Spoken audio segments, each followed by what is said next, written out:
जिन भारत विरोधी और आतंकी संगठनों ने भारत माता के मस्तक पर हमला करके कई परिवारों के सिंदूर मिटाए थे, उन्हें भारतीय सेना ने ऑपरेशन सिंदूर के माध्यम से इंसाफ दिलाने का काम किया है। और इसके लिए आज सारा देश भारतीय सेनाओं का अभिनंदन कर रहा है। ऑपरेशन सिंदूर सिर्फ एक सैन्य कार्रवाई भर नहीं है, बल्कि भारत की राजनैतिक, सामाजिक और सामरिक इच्छा शक्ति का प्रतीक है। यह ऑपरेशन आतंकवाद के खिलाफ भारत की दृढ़ इच्छा शक्ति का और सैन्य शक्ति की क्षमता और संकल्प शक्ति का भी प्रदर्शन है।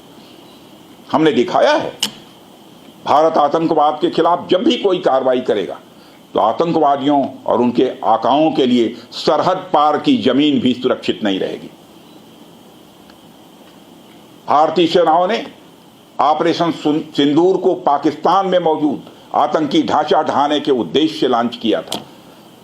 हमने उनके आम नागरिकों को कभी निशाना नहीं बनाया था, मगर पाकिस्तान ने न केवल भारत के नागरिक इलाकों को निशाना बनाया, बल्कि मंदिर, गुरुद्वारा, गिरजाघर पर भी हमले करने का प्रयास किया। भारतीय सेना ने शौर्य और पराक्रम के साथ साथ संयम का भी परिचय देते हुए पाकिस्तान के अन्य ठिकानों पर भी प्रहार करके करारा जवाब दिया है। हमने केवल सीमा से सटे सैन्य ठिकानों पर ही नहीं कार्रवाई की, बल्कि भारत की सेनाओं की धमक उस रावलपिंडी तक सुनी गई जहां पाकिस्तानी फौज का हेडक्वार्टर मौजूद है। मित्रों, भारत में आतंकवादी घटनाएं करने और कराने का क्या अंजाम होता है, यह पूरे विश्व ने उरी की घटना के बाद देखा, जब हमारी सेना ने पाकिस्तान में घुसकर सर्जिकल स्ट्राइक की।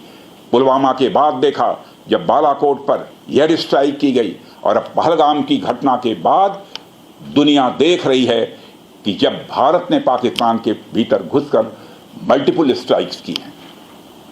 आतंकवाद के खिलाफ जीरो टॉलरेंस की नीति पर चलते हुए हमारे यशस्वी प्रधानमंत्री नरेंद्र मोदी ने स्पष्ट कर दिया है कि यह नया भारत है जो आतंक के खिलाफ सरहद के इस पार और उस पार दोनों तरफ प्रभावी कार्रवाई करेगा। यह हमारे प्रधानमंत्री जी ने स्पष्ट रूप से यह संदेश दे दिया है।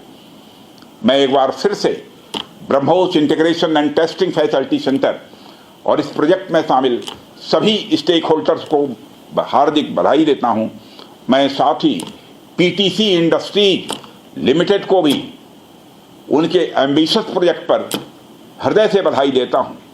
इन तमाम प्रोजेक्ट्स की शुरुआत पर मैं लखनऊ और उत्तर प्रदेश की जनता को भी बधाई देता हूं, जो इस ऐतिहासिक पहल का हिस्सा बन रही है।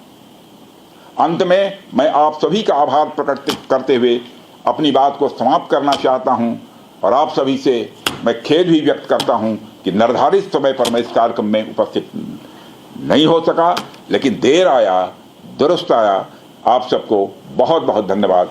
जय हिंद।